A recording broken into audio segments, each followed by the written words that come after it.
പാലക്കാട് പുൽപ്പുള്ളി അത്തിക്കോട്ടിൽ വീട്ടുമുറ്റത്ത് നിർത്തിയിട്ട കാർ പൊട്ടിത്തെറിച്ച അപകടം. മാരുതി കാറിലെ ഗ്യാസ് സിലിണ്ടർ പൊട്ടിത്തെറിച്ചാണ് അപകടമുണ്ടായത്. 4 വയസ്സുള്ള കുഞ്ഞടക്കം 4 പേർക്ക് പരിക്കുണ്ട്. 2 കുട്ടികൾക്ക് 90% പൊള്ളലേറ്റു. അജിത്ത് ബാബു നൽകും വിവരങ്ങൾ. അജിത്ത്, എങ്ങനെയാണ് ഈ അപകടം ഉണ്ടായത്? കുട്ടികളുടെ ഇപ്പോഴുള്ള ഒരു ആരോഗ്യാവസ്ഥ എങ്ങനെയാണ്?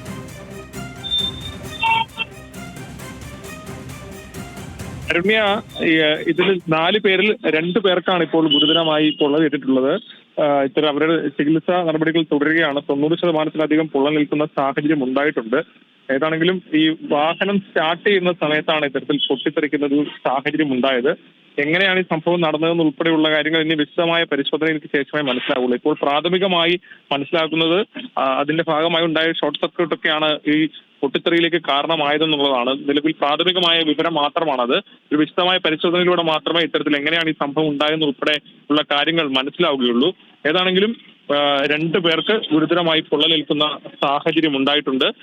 ഇവർക്കുള്ള ചികിത്സ തുടരുകയാണ്. ഇതിന്റെ കൂടുതൽ ആരോഗ്യ സംബന്ധമായ കൂടുതൽ വിശദാംശങ്ങൾ ഉൾപ്പെടെ പുറത്തു വരണമെങ്കിൽ ഇനി വിശദമായ പരിശോധന ഉൾപ്പെടെ നടത്തേണ്ടതുണ്ട്. ഏതാണെങ്കിലും ഗുരുതരമായി 2 കുട്ടികൾക്ക് പൊള്ളലേറ്റു എന്നുള്ളതാണ് ഏറ്റവും സങ്കടകരമായ കാര്യം. അജിത്ത്, കാറിനുള്ളിൽ സിലിണ്ടർ സൂക്ഷിച്ചിരുന്നു. ഈ സിലിണ്ടർ പൊട്ടിത്തെറിച്ചു, അങ്ങനെയാണോ ഈ ഘട്ടത്തിൽ മനസ്സിലാക്കുന്നത്?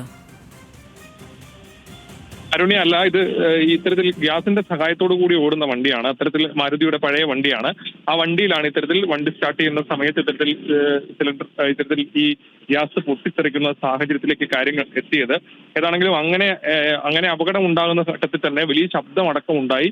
പിന്നീട് നാട്ടുകാരെത്തിയാണ് ഇത്തരത്തിൽ അവരെ ആശുപത്രിയിലേക്കൊക്കെ മാറ്റിയത്. വേഗം തന്നെ ആശുപത്രിയിൽ എത്തിച്ചെങ്കിലും സ്വകാര്യ ആശുപത്രിയിൽ പ്രവേശിപ്പിച്ചെങ്കിലും ഗുരുതരമായി തന്നെ പൊള്ളലേറ്റു എന്നുള്ള വിവരങ്ങളാണ് പുറത്തു വന്നിരുന്നത്. 2 പേരുടെ നിലയാണ് ഇപ്പോൾ ഗുരുതരമായിട്ടുള്ളത്. അതെ, വാഹനം തന്നെ ഏതാണ്ട് പൂർണ്ണമായും കത്തിയ അവസ്ഥയിലാണ്. 2 കുട്ടികൾ സാരമായി പരിക്കേറ്റ് ചികിത്സയിലുണ്ട്. 4 പേർക്കാണ് അപകടത്തിൽ പരിക്കേറ്റിട്ടുള്ളത്. അജിത്ത് ബാബുവാണ് പാലക്കാട് നിന്നും വാർത്തയുടെ വിശദാംശങ്ങൾ നൽകിയത്.